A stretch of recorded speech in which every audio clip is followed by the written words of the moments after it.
It's time for Two Guys and a Goalie with Dustin Nielson, Matt Kassian, and the goalie, Joaquin Gage.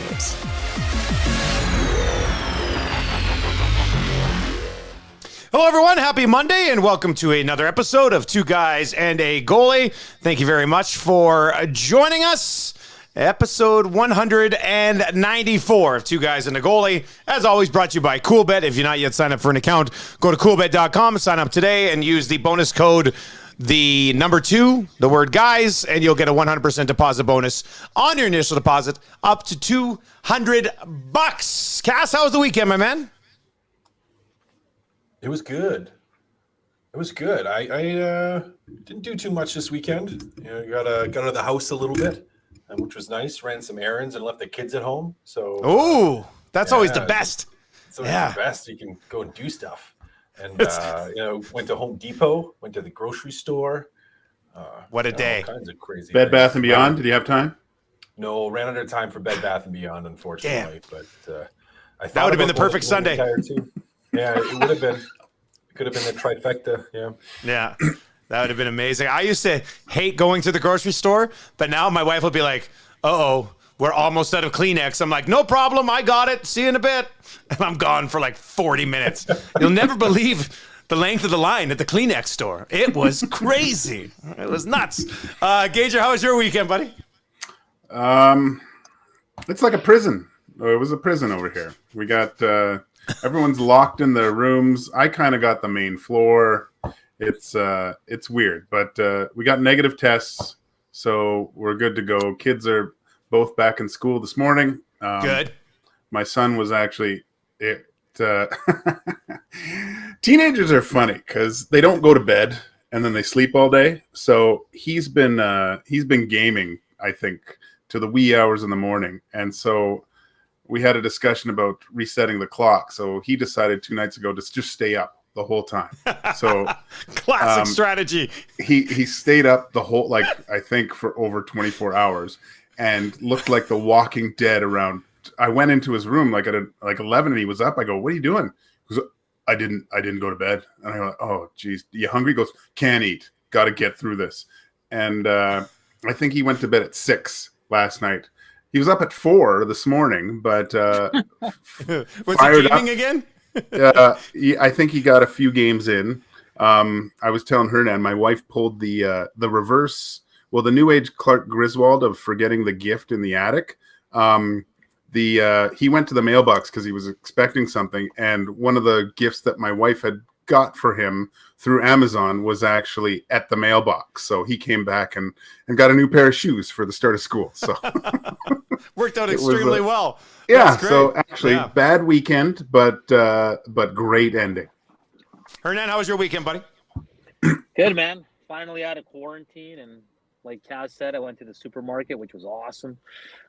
Did some groceries, and that's about it, man. Just caught up on some finished Cobra Kai, which is, you know what, guys? There's some parts of Cobra Kai that are so damn cheesy. Like it's like what am I doing? But it's so perfect at the same time. Like it's the way season 4 ended was just amazing. Like I absolutely love that show.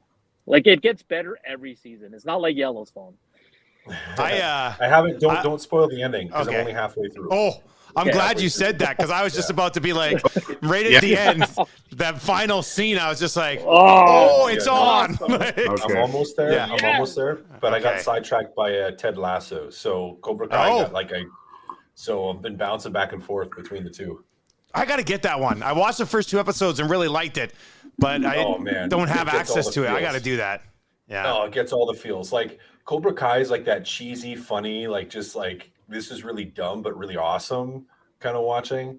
And Ted Lasso is just like it makes my heart hurt in the best ways, like, but also makes my heart happy in the best ways. So it's such an emotional show for me. I'm so emotionally tied to it already. I care about the characters.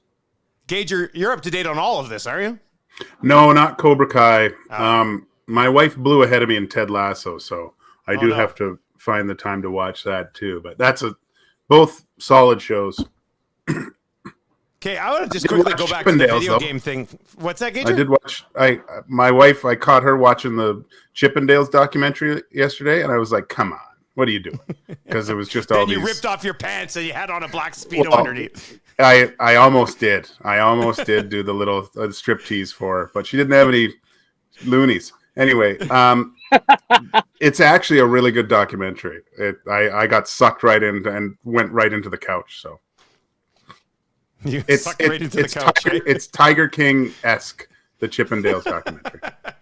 I like to say I need to check that out, but I don't know if I'm going to check that one out. Before we get it's a little bit quiet here, obviously with the Oilers not playing until Sunday, we got a bunch of stuff we can get to. But just hearing Gage talk about his boy just like obsessed with gaming all night long, it just got me thinking. And we've all dabbled in video games in our time. Was there one game that you just became fully obsessed with, like couldn't put it down, lost sleep over? Was there one game for you guys that kind of jumped off the page like that you remember? Oh yeah, I was thoroughly invested in Destiny, where I was playing online with friends till late in the morning, laughing with, and I knew I hit rock bottom when I felt the presence over my right shoulder at like 3:30 in the morning, and there was my wife looking at me, and I was laughing on it with the headset on, and I really felt shame, and I kind of pulled it back after that and realized this isn't good. This isn't going in the right direction here. So, but yeah, Destiny for me was a game changer, just because I had never done the online gaming with other people. I thought that was the fact that you could play and coordinate with other people and play that game. It was awesome. It was absolutely awesome. I'd probably go like the early days of Madden, because it was the first time you had real players and you could play a season. I remember That was I'd pretty play cool. a whole season in one night, like 16 games, and I'd play like long. I'd play like long quarters too. Like I went the whole like the dad would be up and like, go to bed. It's like 7 a.m. and I'd be like, I gotta finish the season. Like, yeah, playoffs tomorrow. Like it's probably Madden for me. It was always bad when you hear the birds chirping. You go, whoops. I should go to bed. Cass? Well, so a little confession here, guys. We've only done this once, but we always talked about it all the time. Me and a couple buddies, we all have kids. None of us have very much time, and so typically, like, if there's no hockey game or no Oilers game, is like we'll play video games on like a Friday night, especially during COVID, like the last couple of years. But we always talk about how our goal is one of these nights is like to stay up overnight playing video games and then go to Denny's. And so we actually planned, in the morning. So we planned to do this, and we weren't able to actually do it because Denny's, I guess, was not open like at 4 a.m. right now because of COVID. So our plan was thwarted slightly, but we still did like a 4 a.m. morning. We picked a night when we're like, okay, it's a Friday. No one's going to be working the next day. There's no hockey game. And there's no hockey game the next night for me. So it was like, I was going to be able to go to bed early. And we did like a 4 a.m.er. So our wives all thought we were crazy. But it was great. We actually, my buddy's got a donut shop. And so we covered up all the windows so people couldn't see into the shop, like if they're driving by. And we all went like to the same spot, ordered a whole bunch of pizza, ate a whole bunch of donuts, and played video games. Like, you just gamed out together, not even online. Not even online, like together. It was glorious. So we've done it recently, but wow. No, I've been a Call of Duty guy for a long time. But there's a couple games that were really good. Some of the ones that you didn't want to put down, and you could have kept playing. The Last of Us, that was a fantastic game. It was like just power through it. That one was really, really good. The original Drake's Fortune as well, also really, really good. Those were a couple that you couldn't get through them fast enough because they were fantastic. That's a movie now. Well, they were shooting The Last of Us outside here outside of my building. No, I mean Drake's. Oh yeah, that's coming out right away. Too. Yeah, Tom Holland is a young Drake, and Mark's his buddy. Oh, is that one? When they're searching? Yeah, okay. I saw a trailer for that. I didn't know that was from a game. Like an Indiana Jones-ish. Yeah, that's what it looked like. If if you don't have Indiana Jones ranked highly on your character draft list, I would move him up there a couple spots because he's going to go early. He's going to go Dusty, first couple of rounds for sure. Dusty, I remember 3 40-year-olds, 1 30-year-old got together on a Sunday to hash out playoffs. And oh, yeah, that's back right. in We played November of Tecmo like crazy. 2021 That's right. for like 10 hours.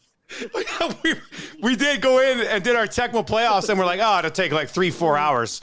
We were there for like 2 meals, like 9 hours. You got eliminated 45 minutes in, stuck around the entire day watching. I felt so bad for that guy. For me, I'd have to go all the way back to first year university when Tony Hawk came out for PlayStation. And I happened to be hanging out with, I was in my first year university. There were some guys from Cranbrook who lived in a kind of a party house that I got to know pretty well. And they were like in their 3rd, 4th year. And they kind of did skateboard and live that skateboarder life. And the closest I could do was a video game. So the only way I could fit in with that group was to be the best at Tony Hawk. So all I did was play Tony Hawk. I'd get up for second semester, and I already knew I was kind of bailing on university because I got accepted to the broadcast program the next year at the college. So I'd get up, and my car was broken down. So my buddies who live next door would always give me a ride to school.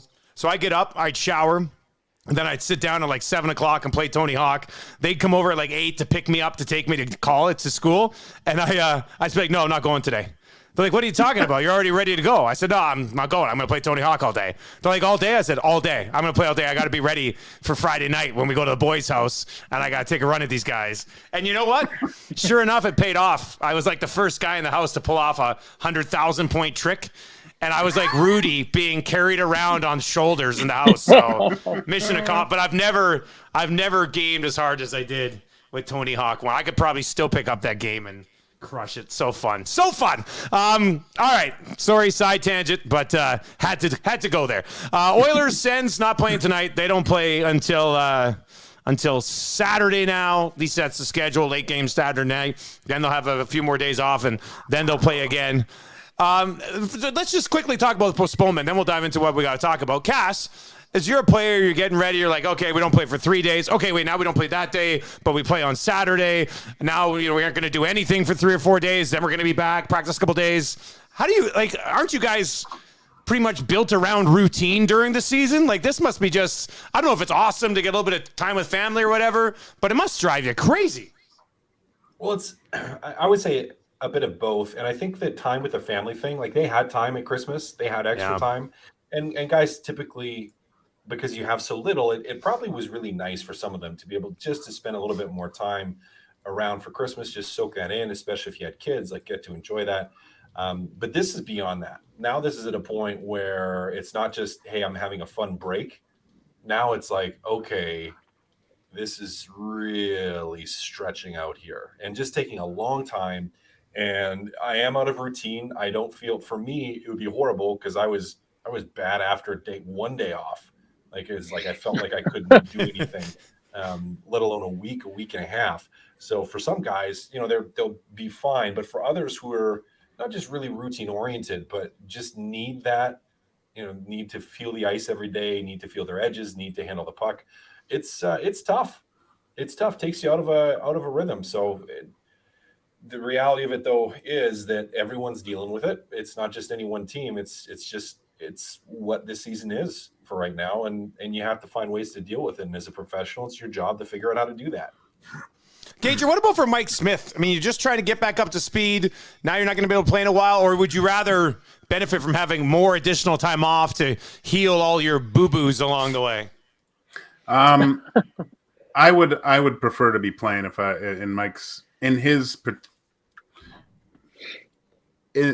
how it's set up right now. I think it would be best for Mike Smith to keep playing right now, just to get his feet under him a little bit. Yeah, good to make sure he's all healed up, and I'm worried more so because of now games are going to come fast and furious here, right? And he's going to have to get his game to a level that's a lot better than what it is right now, and I'm worried about the amount of games he's going to be playing in a short amount of time. I know it was a shortened season last year, but we've seen him get injured before. I think he can't play every single game. Let's put it that way. He's going to need someone to come in there and take some of the load off, because it's going to be jam packed coming up here. Well, then let's just dive into that we got to talk about it, because Gager, you wanted to talk about Stuart Skinner a little bit. So let's just get right into it, man. What do we got to talk about here? Well, it's getting to the point now that I think, looking at Stuart Skinner's numbers in Bakersfield and what he's doing, I believe he had a shutout the other night, and he's like got a 1.94 and a 93 or whatever his numbers are. They're absolutely ridiculous. And so, I look at it from one point, like he gets told he's getting sent down because of cap issues. He doesn't go down and mope like probably I would have done. He goes down there and just tears the league apart. He's doing everything he can to get the call back up. Let's face it, both goalies haven't been performing well at all.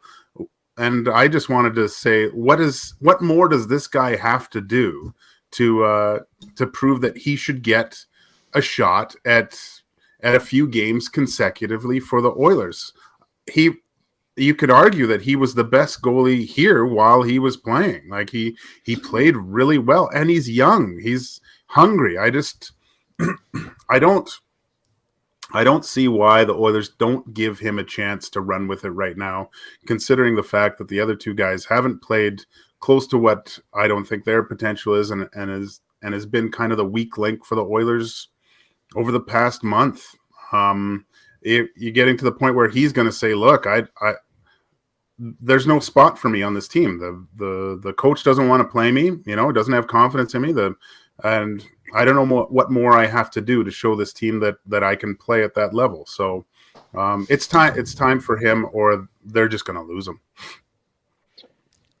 And Gager, you make a good, they're all valid points, and I think he will be up here. They did play 3 games in Abbotsford this weekend. Their game today got postponed due to COVID cases, so I think they had him down there because they knew they were going to be off for a while. So it was like, let's get him some games in here, and I think eventually, Gager, he will be called up. They play Friday, Saturday again.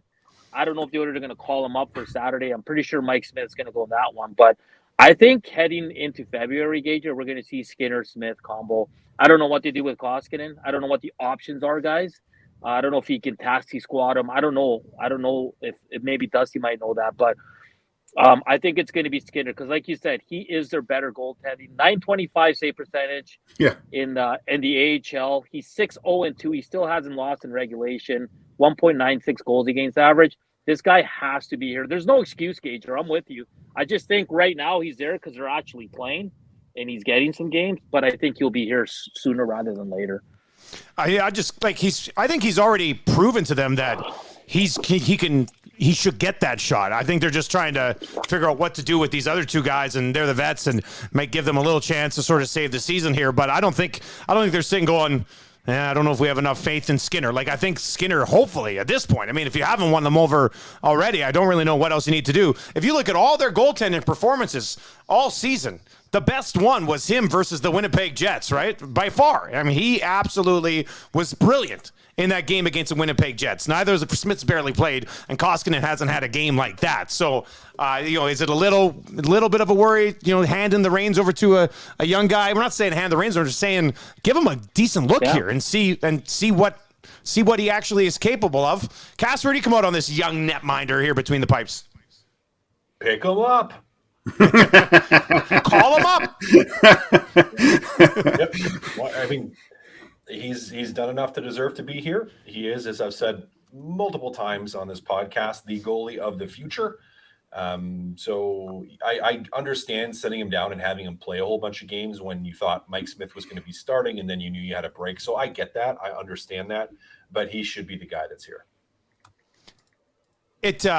It's kind of interesting because we laid out some of those goalie options last week. I mean, Skinner could be just as good, if not better, than any of these other fringe guys they could go out and trade for. So you might as well give him a look at some point. So valid discussion to have here. I think we're all on the same page that this should probably be happening. If you're watching on the live stream and you want to chime in, feel free to do that. Also, if you're watching the live stream and you've not yet subscribed to the podcast, just search Two Guys and a Goalie on all your podcasting platforms. Let's continue with the Oilers. Hernan, what do we got to talk about, buddy? Yeah, Dylan Holloway's been practicing with the team. He looks set to make his debut with Bakersfield. Dave Tippett said they did say he wants to see him about 8-10 games in the AHL before they see him with the big club. He did land on COVID protocol today, boys, so he'll be out for a minimum of at least 5 days. But just this player is a guy that I think a lot of people are high on. You've heard Greg Button on the station say this guy is ready to go. Just kind of, I mean, you never want to put the expectation on a kid playing in his first pro games that high, but there's a lot of excitement around this guy and what he can bring to this team. Where do you guys see him fitting in when he does get the recall to Edmonton? Is it as simple as a third line, or do you actually see them maybe giving him a look in the top six, just because the team's not going well right now? It's interesting on where they could actually fit him in, because this comes back around to my play Nuge down the middle theory, because if you leave the top six the way it is, then you've got McLeod and Fogle on the left side on that line. And I think ideally, I guess maybe they end up fitting something in there with McLeod, Fogle, and Holloway as your third line, and then you allow Shore, Kassian, whoever to bang away a Sevier on your fourth line. So maybe that's what it is, or maybe they use this as an opportunity to put Nugent Hopkins in the middle and play Fogle or Holloway on the left side. And I don't know what you do with McLeod in that situation. Play him on the wing. I know they like him. I like him in the middle, and he's coming around in the middle a bit. So then maybe he just becomes your fourth line center. But I feel like it'll be McLeod, Holloway, and Fogle in some sort of combination on the third line. Cass, Gager, what do you guys think? Well, first thing first, he has to get some games. That's a long time without playing. But I worry about putting that much. Oh, he's supposed to come here and make a difference right away. I just don't see that happening right away for him. By all accounts, he's a phenomenal skater, which is great. But and according to Bob Stauffer, he's going to score 50. I think the way Bob talks about him. But, yeah, I hate. I'm not saying they're doing this, but I hate to see the Oilers get into that same kind of mentality where their top pick is coming to make the franchise better. I liked at the beginning of the year where Holloway, he was, everyone thought he would put pressure on some of the vets to keep their jobs, right, and push other people, not just be anointed a top six player just because. Like, he's got to earn it still, in my opinion. Yeah, Gager, I'm with you. When did this kid play a game last? A year ago, World Juniors? Long time. Spring of 2020. It's been a while. Or maybe spring of 2021, rather, not 2020. Yeah, 2021, I think. Yeah, 2021. Coming back from an injury. I don't want to put any expectations on this kid. The reality is that he very well could need a year or two of seasoning. They are very high in him, and maybe I'm wrong. Maybe he steps in and he becomes a missing piece. And aside from Evander Kane, who's also going to step in, you're going to have a nice contributor to a top six that frees up Ryan Nugent-Hopkins to move somewhere else, or just gives you another look up there. I hope that's the case, but I'm not expecting it. I'm not expecting it. The kid hasn't played a pro game yet. We don't know what he's capable of. We haven't seen him, so I'm not putting any kind of expectations on him right now. It's a weird discussion because, and correct me if I'm wrong, but like, let's just say prior to Ken Holland taking over, everybody's always like, oh, rushing everybody. This is garbage. You can't rush these guys. You're going to ruin them. And now you bring Ken Holland, a guy who's kind of preaches patience, and everybody's like, well, hasn't played a game yet, but let's throw him in the NHL. He's going to fix the top six. It's kind of bizarre to me that maybe it's because the team was garbage back then. You didn't want young guys around it. And maybe they think because the team should be good now, it's a little bit of a different situation. But the conversation is like night and day to what we saw 3-4 years ago with young guys, which I don't entirely get. But that's the situation they're in right now. I would think, at least a month in the American League before getting called up, I would think. So, and only get called up if he's doing extremely well. Like, if he looks too good for the American Hockey League, then maybe give him a look. Now the team's not saying he'll be here. They just said he'll be down in Bakersfield for a while. And I'm just saying, like, this is what a lot of media and fans are saying like, oh, he'll be here, and just like Gage and Cass said, like we got to lower our expectations. Like this guy's not going to come in and turn the season around for the Oilers. He might be a nice piece. He might bring something, a different element that the Oilers are lacking, but that's a big ask from a kid, right? Yeah, I think they'll handle him in the right way. I guess we'll leave it at that for now with Holloway. But hopefully he develops into something big over the next couple of years for them. I think that would be good. All right, well, Cass, you mentioned it. You mentioned Evander Kane, so let's dive into this thing. Where do you want to go with this one, buddy? Well, first, gentlemen, I want to gloat for a second here. Because a number of months ago, when Evander Kane it first came out that he was going to get suspended and then put on waivers, I said, both of you, actually all three of you, Hernan, you were in on that too, although I don't think you commented as much as the Nielson and Gage guys did. And I said, hey, if the Oilers could get him for like 50% of his contract, I think they should take a run at him. And you guys were like, no, that's crazy. Can't. I think I said I wouldn't touch him. I wouldn't touch him. Yeah, I wouldn't touch him. And now, Dusty, I'm listening to your show this morning. And thank you. All I'm hearing is like about how good he would be, and now from all kinds of people how good of a fit he could potentially be here, and how they should take a run at him. And I just want to gloat now because I think people are finally realizing that. And I actually hope that Ken Holland had kicked the tires a little bit on this beforehand too, because there undoubtedly were some teams that had checked with San Jose on this. And I hope Edmonton was one of them. And now you're tight to the cap, so you have to be, with his current value of contract, they had to be creative. I'm sure San Jose had to be creative as well.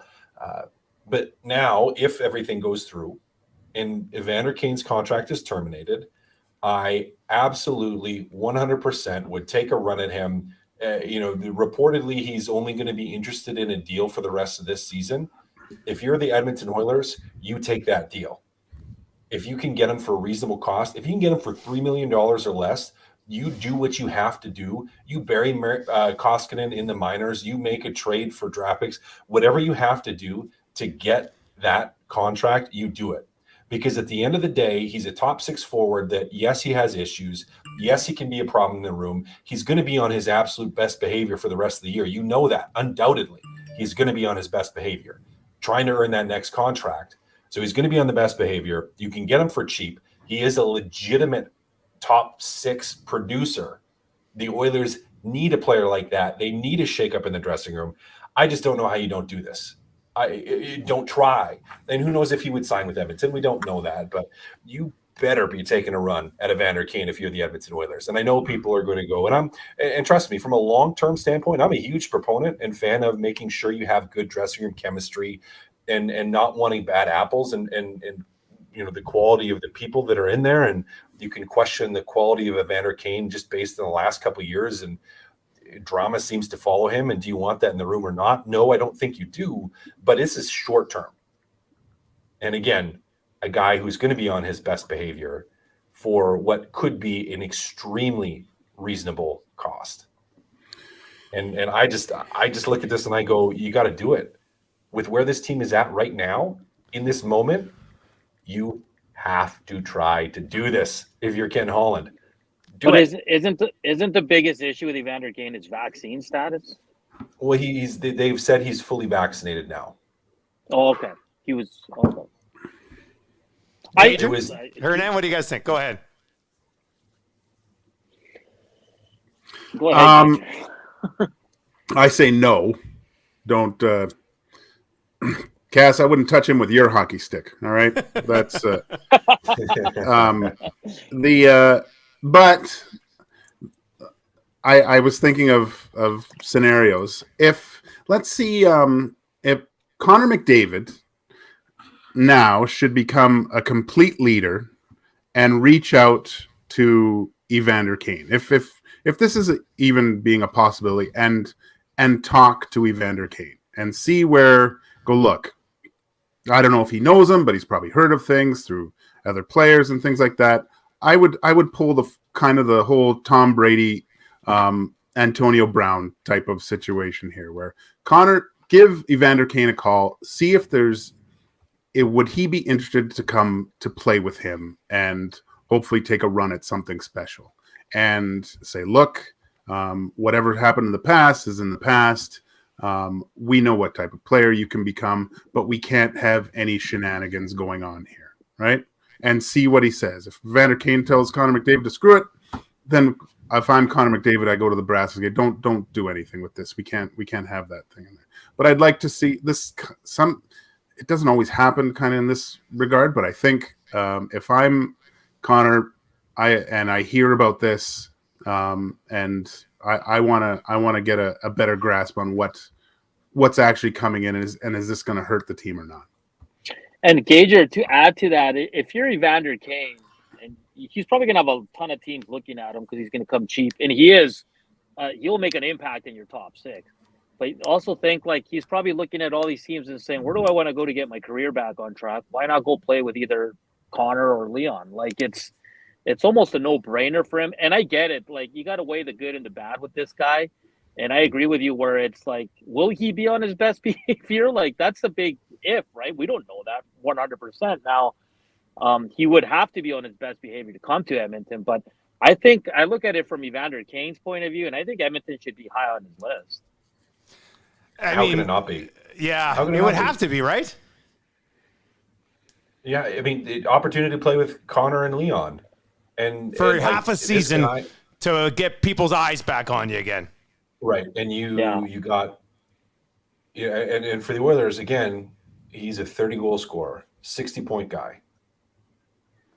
Like you want to complain about not having guys producing aside from Connor and that, and I didn't even say this part yet. And he plays with an aggressive edge that the Oilers lack in the top. But he checks all their boxes. He checks all of them. Every single thing on the ice, not off the ice, on the ice that the Edmonton Oilers need right now, Evander Kane brings.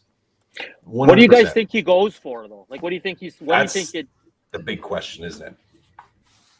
If I were him, I'd accept whatever it is to get to a spot that I think I can excel in for the next 4 months. And then I mean, if it goes well, then cash in the offseason, right? Like there's no rush for him to get his next deal right now. He's take whatever you can for the rest of the year and make the most of that situation, I would think. Like I'm so like physical forward. Plays with an edge, will drop the gloves if need, can play in your top six, can skate with the guys in your top six, can finish. That's what he does best. Check. I mean, there's no debating on the ice. It's a perfect fit, especially if it's like a minimum deal or whatever. Cass, I would want your thoughts. And I mean, if the Oilers were still first place in the Pacific, we wouldn't be talking about it. But they've been struggling for a month and a half. They're looking for a spark. We're talking about what they need to go out and trade for. And you might have a guy here just fall into your lap, possibly. But if you're that group right now, I'm trying to think of like the room and how it would work. Like you're sitting here going, man, we could really use something to jumpstart us. So maybe they look at it and go, hey, this could be the guy on the ice, could get us back to where we want to be. Or do you look at it and go, do we really need this guy coming in here with that baggage? Like, how do you think the room with where the team's been at for the last 5 weeks would respond to this? Because that's really the question of whether it works or not. Well, I think you're going to have guys internally that are going to say that, man, I don't want this guy here. I don't want these problems here. I don't want to have to deal with the drama. I don't want to have that. We have to deal with enough media scrutiny here already with those two guys and a goalie guys just ripping us apart all the time. And I wish they didn't because I want to listen to that podcast. I like those guys. It's really interesting because I could see a split room on this where you have people that really see that and believe in like the redemption side of it of let's give this guy a chance. And then you're going to have players that kind of don't want anything to do with that. So it'll be, again, I think for the Oilers, you have to look at where you're at and how many games you've dropped and how poorly you played. And your leadership group needs to take a look at this. If this is something that management runs by the leadership group and says, hey, is this what you want? It would be, right? Like that's something that needs to go straight to the group, doesn't it?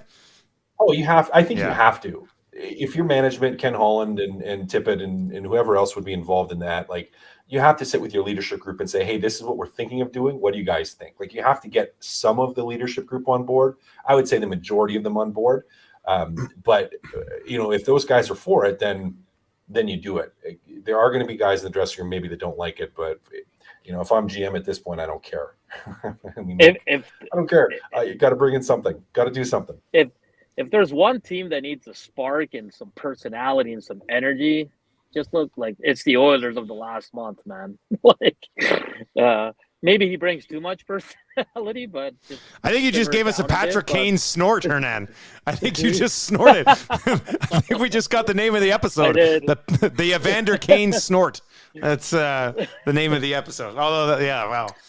Okay, Payday Kid on the live stream says, how many fans will walk away if the Oilers bring him in just because of his history? I think in this market, if they're winning, it doesn't matter to anybody, which is maybe not right, but come on. Whatever fans they lose, the River Creek Casino will match. They're really happy over there at the River Key right now with the possibilities of Kane coming in, just licking their chops. Residency out there. Yeah, that'd be all right. That's good. It's an interesting discussion for sure. The downtown casino will reopen. Hopefully he comes here, and if he does come here, it gets things on track. Because I mean, Cass, with the room being split, like if you said, well, I could see it being split.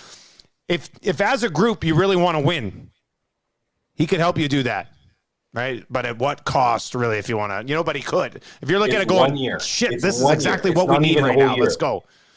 It's not even a whole year. That's how I'm looking at it if I'm a player in that room. I'm like, we suck right now, and this is for half a season. And if he takes us to the promised land, if he gets us in the playoffs, bring him in. Very interesting discussion. Yeah. Fun time. All right, hey, quickly, and then we'll get to the keep it or clip it. I got 4 questions here. John Klingberg apparently has made it known to the Dallas Stars, or at least now into the media, that he would be open to a trade because they cannot get a contract done. Right shot, offensive defenseman, moves extremely well, big guy, not overly physical, but a really good defenseman. Gager, is this one, if you're the Dallas Stars, that you got to make right and get a deal done with him and keep him around, or do you try to cash in with what you can get right now? Yeah, this is puzzling to me. I was trying to think of his worth, though. Does he go up towards like Darnell Nurse and Dougie Hamilton kind of stratosphere with 9.5? That's probably what he's looking for. Man, I would try to get something done with the Dallas Stars because he is so dynamic on the power play with the Stars. Like he's a treat to watch on the power play, and he's a good defender too, right? He's almost, I'm not going to say he's Nick Lidstrom, but he defends kind of the same way, where he's always in good position, unbelievable stick, seems to get deflect passes and shots all the time. I'm really shocked at this. Of course, being here, we look at how could the Oilers do this? But I tried to look at certain scenarios, and it's impossible. It's you can't do it. You know what? I wonder if they take Koskinen and Barry in return. That's the type of thing that we have to suggest. Like the thing with Klingberg, and the reason that he's in a tough spot is they just give Heiskanen $8.5 million. Right, and they're not giving anybody on their blue line more than Heiskanen, and I'm not too sure what the number is for Klingberg or what he wants. But he's a UFA at the end of the year. He's going to cash in for sure. I would think he gets a pretty nice deal somewhere else. So tough call here if you're Dallas. I think depending on your situation, you're probably better off to try to land a very high pick and a prospect for him at the deadline if you have to, because I don't think that's a guy you just want to have walk away and get nothing for him. Hernan, Cass, what do you think? I can't believe he's 29. But yeah, like SL Lindell's making more than him, so he probably looks at that and says, like, come on, like this guy's with Heiskanen, and they're the top 2 dogs there. So maybe it's a play by his agent. Who the hell knows? Because to come out after a game like that and just throw that out there was kind of interesting for me. But he's a hell of a defenseman, guys. So either Dallas moves him before the deadline, or they're going to just lose him in free agency. Yeah, I mean, Edmonton can't afford him, but but he's a great defenseman. It is interesting. I mean, it has to be a strategy. I mean, you have to think they talk through that from an agency standpoint, like where they're like, hey, next time you're in a post-game interview, make sure you say this. Like, we got to get this out there. Because otherwise, when do we see that happen? And it's great. Mm-hmm. I love it. It makes it way more intriguing and interesting. So I'm happy he did, but kind of a weird way to go out there and try to be like, hey, I need more money. I did that once. No one listened, though. Yeah, but you're still here, Gager. Yeah. So that's good. I guess. Silver lining. Yeah. Let's get to Keep It or Clip It. 4 questions today for Keep It or Clip It on this episode of Two Guys and a Goalie, which is brought to you by our friends at CoolBet. Sign up for an account today at CoolBet and maybe bet on the National College Football Championship game tonight between Alabama and Georgia, because I am. And I like Alabama. I don't know how they're 2.5-point underdog. I think they're going to win that game. But anyway, let's go to this one. And it's like this pipe dream that won't go away here in Edmonton. So there is 0 chance Marc-Andre Fleury would be willing to come to Edmonton. Keep it or clip it.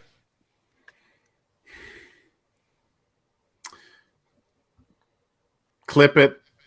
I think the Oilers would have had to been in a much better position for him to come here. He wants to win a cup. Clip it.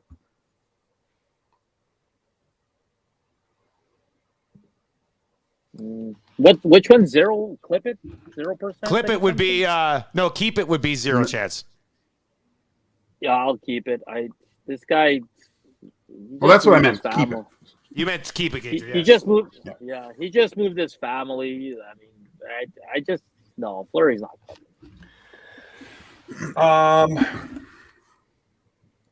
I'm gonna clip it. It's not 0. It's like 1 in a million. So you're telling me there's a chance. Yeah. Sort of range here. Man, I'm all over this with the Dumb and Dumber quotes today. Yeah. 1,000. What are my odds? Pull over. Aren't you wearing your cardigan? Yeah, that's right. Thanks for noticing. Yeah, no, I'm going to clip it because there is a chance. There is a chance, but it's minuscule, and highly, highly, highly unlikely. But Next Tic question tac, comes. sir. Go ahead, Gager. What'd you say? Tic tac, sir. Killer boots, man. All right. This one comes from, I saw a video right before we started on Sportsnet about these Air Jordan Nike skates. You see these skates, like they look like a Nike shoe almost, but they're skates. We need to see or allow more creativity with skate design for players. Keep it or clip it.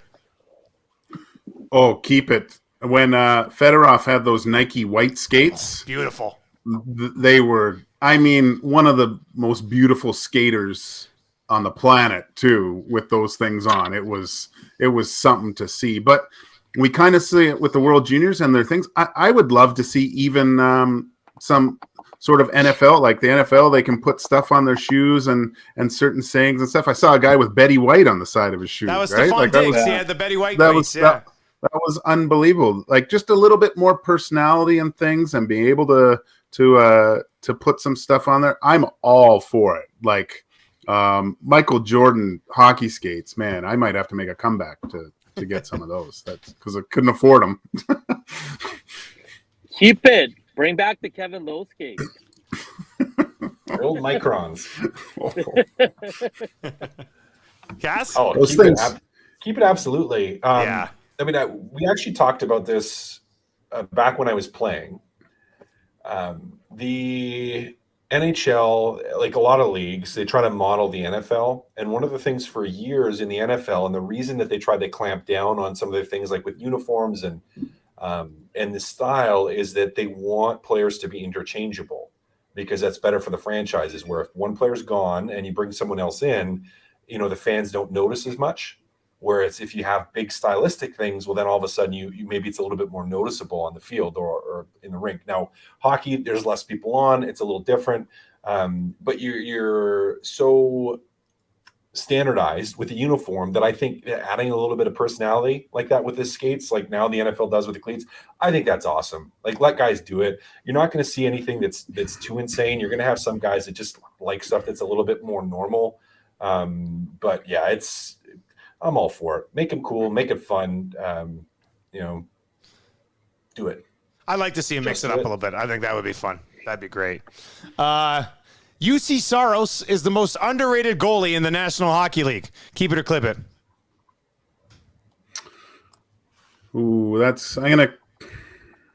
gonna clip it. He's doing well, but I think that has to go to Demko. I don't think he gets enough credit for what he's done with the Canucks over the last month and a half or so. I thought you might say Demko, you Demko lover. I'll keep it. I mean, he's unreal this year. Like, Nashville's like, what, top 2? Like, who saw that coming? 19 wins, 929 save percentage. And he's a smaller dude, too, right? So, he's a little guy, I'll go with UC Saros. Yeah. I love that fact because when I haven't done it in a while, but when I do work with goalies and things like that, and you see some guys that are challenged, like with their height, vertically challenged, it's sad because, I hear some scouts say, oh, I don't look at him unless he's 6'3", right? Like, it's ridiculous to see these things because there's so much skill involved with some of these shorter goalies. And hopefully people kind of realize and wake up that you don't have to be, 6'5" to play the position. You can be under 6. Yeah, you can be under 6 feet and still excel at the highest level in the world. Cass? I can't remember which was which. Keep it as he's underrated. Keep it as he's the most underrated goalie in the league. Yeah, keep it. Yeah. No one's talking about him. No one has really talked about him for the last couple of years. But like he's even if you look back to 2015, his numbers have always been good, regardless of how Nashville's played. He is a solid goalie. Very, very solid goalie. One of the more athletic, and he has to be just because he's a little guy. 6 years in the National Hockey League. He's got a career save percentage of .922, which is just ridiculous. Last year he was .927. This year he's .929. He might be the best. And nobody talks about the guy, which is just crazy. All right, final question. Keep it or clip it. It's totally reasonable to wear shorts outside this week. Nah, the clip it. The old man in me is you're going to catch cold. I drop my kid off at school sometimes, and some of the attire that some of these kids are wearing, I just shake my head. And I saw this girl wearing jeans, but they were jean shorts. But then there was a garter belt on the bottom of the jeans with the rest of the jeans.